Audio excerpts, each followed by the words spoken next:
pagi, selamat berjumpa kembali. Pada saat ini, sebelum kita membaca dan merenungkan firman Allah, mari kita satukan hati, kita akan berdoa. Bapa di dalam sorga, di dalam nama Tuhan Yesus Kristus, kembali pagi hari ini kami datang kepadamu ya Tuhan, berterima kasih, bersyukur atas segala pimpinan pertolongan Tuhan.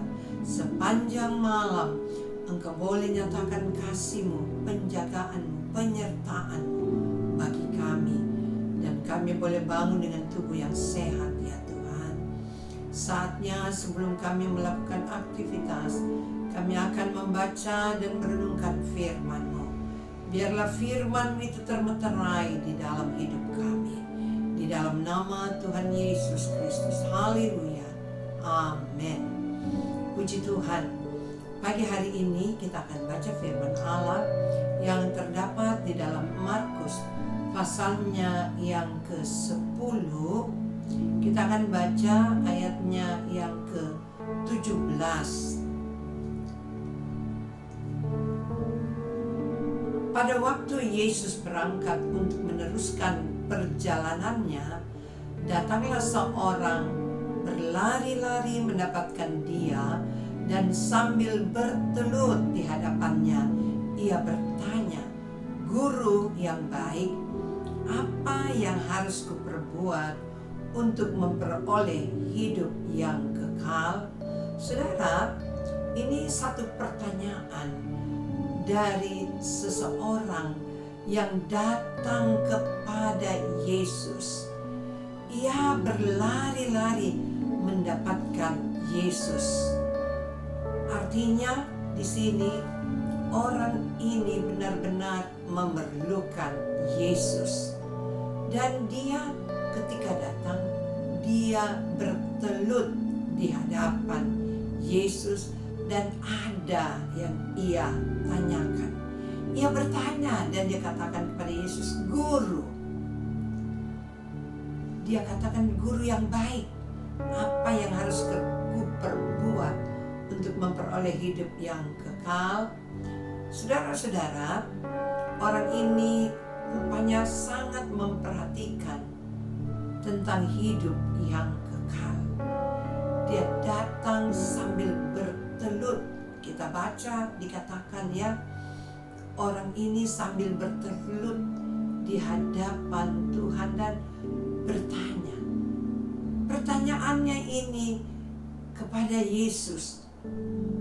Dia hanya bertanya, apa yang harus kuperbuat untuk memperoleh hidup yang kekal. Jadi ternyata kebutuhan orang ini yang terutama pada dirinya ya adalah hidup yang kekal. Nah, kita baca ayat 18. Apa jawab Yesus? "Mengapa kau katakan aku baik? Tak seorang pun yang baik selain daripada Allah saja." Jawaban dari Yesus kepada orang yang bertanya ini, "Mengapa kau katakan aku baik? Tak seorang pun yang baik selain daripada Allah saja." Yesus sedang berbicara, menunjukkan ya bahwa dia ini adalah orang yang selalu mau menghargai Allah. Walaupun Yesus, dia pun sebagai manusia, namun dia harus memberikan jawaban yang tepat pada orang yang bertanya ini. Karena ternyata orang ini dia punya kebutuhan, itulah hidup kekal. Saudara-saudara, mari kita perhatikan baik-baik ya, bahwa jawaban Yesus kepada orang ini, "Mengapa kau katakan aku baik? Tak seorang pun yang baik selain daripada Allah saja." Dia benar-benar ingin menyampaikan kepada orang yang bertanya ini bahwa Allah yang baik. Nah, saudara, ayat 19 apa yang dikatakan? Engkau tentu mengetahui segala perintah Allah. Jangan membunuh, jangan berzina, jangan mencuri, jangan mengucapkan saksi dusta, jangan mengurangi hak orang. Hormatilah ayahmu dan ibumu. Lalu kata orang itu kepadanya, Guru, semuanya itu telah kuturuti sejak masa mudaku. Ia menjawab, ya, Guru, semua itu telah kuturuti sejak masa mudaku. Jadi orang ini dia tidak membunuh, tidak berzina, tidak mencuri, bahkan mengucapkan saksi dusta, dan juga tidak mengurangi hak orang lain. Dan orang ini sangat hormati ayah dan ibunya. Dan dia telah lakukan, dikatakan, sejak masa mudaku. Berarti kita mengambil satu kesimpulan bahwa orang yang bertanya ini adalah orang yang sudah lanjut usia. Karena ia katakan bahwa semuanya itu telah kuturuti sejak masa mudaku. Ya, saudara-saudara, kita perhatikan baik-baik ya. Ternyata kebutuhan manusia yang terutama adalah hidup yang kekal.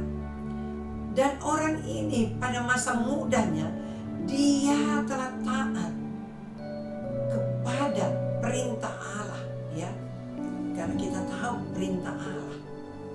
Jadi dia telah taat. Namun apa yang Yesus jawab dalam ayat yang ke-21? Tetapi Yesus memandang dia dan menaruh kasih kepadanya. Ada kasih Yesus ya kepada orang ini. Lalu berkata kepadanya, hanya satu lagi kekuranganmu. Semua dia telah lakukan. Dia taat kepada perintah dalam ayat yang ke-19 tadi. Namun dalam ayat yang ke-21 ditulis ya, lalu berkata kepadanya, hanya satu lagi kekuranganmu. Pergilah, jualah apa yang kau miliki dan berikanlah itu kepada orang-orang miskin, maka engkau akan beroleh harta di sorga. Kemudian datanglah kemari dan ikutlah aku. Mendengar perkataan itu ia menjadi kecewa, lalu pergi dengan sedih sebab banyak hartanya. Saudara, hidup kekal di sini kita baca ayat 21 bagian terakhir, maka engkau akan beroleh harta di sorga. Kemudian datanglah kemari dan ikutlah aku. Ini yang Yesus katakan kepada orang ini ya. Engkau akan beroleh harta di sorga. Jadi kehidupan kekal memang sangat berbeda ketika masih hidup dalam dunia. Mengapa saudara-saudara? Karena ketika kita masih hidup dalam dunia, hati dan pikiran kita terpaut dengan harta kekayaan. Karena dalam ayat yang ke-21 di sini, bagian B, hanya satu lagi kekuranganmu. Pergilah, jualah apa yang kau miliki dan berikanlah itu kepada orang-orang miskin. Ini yang disampaikan oleh Yesus kepada orang ini. Dan disinilah terbukti bahwa orang ini dia punya hati terpaut dengan harta kekayaan dunia. Padahal Yesus katakan bagian terakhir dalam ayat 21, maka engkau akan beroleh harta di sorga. Perhatikan baik-baik perkataan Yesus. maka engkau akan beroleh harta di sorga. Jadi semua yang ada di dunia ini ya, itu akan binasa, tidak ada artinya. Sebab itu kalau saran Yesus kepada orang ini dalam ayat yang ke-21 ya, hanya satu lagi kekurangan. Saudara, mari kita sadari, semua kita punya kekurangan. Saya pun punya kekurangan. Jadi saya harus sadari kekurangan saya. Kalau dalam ayat 21 ini jelas Yesus katakan kepada orang ini, hanya satu lagi kekuranganmu.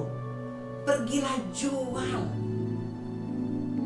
apa yang kau miliki dan berikanlah itu kepada orang-orang miskin.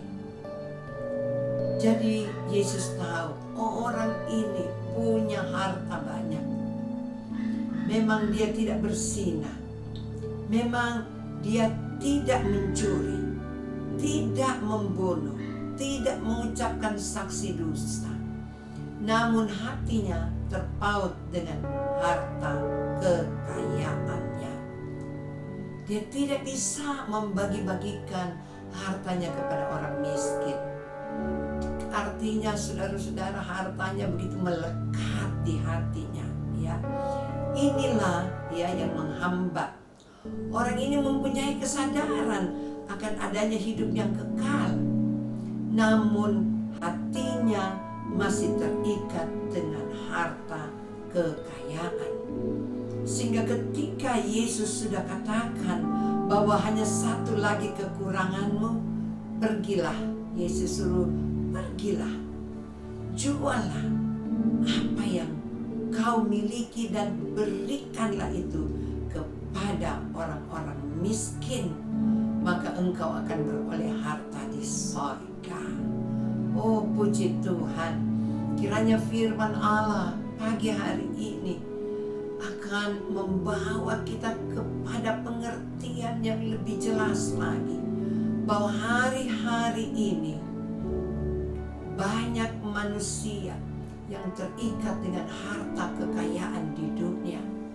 Namun ketika kita mau memberi, ketika kita memperhatikan orang-orang lemah, orang-orang miskin ya, maka Tuhan telah siapkan kita harta di sorga. Haleluya, ya, harta di sorga.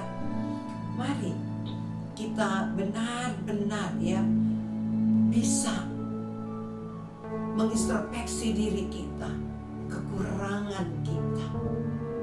Kita mungkin hidup tidak bersinah. Kita hidup ya tidak mencuri.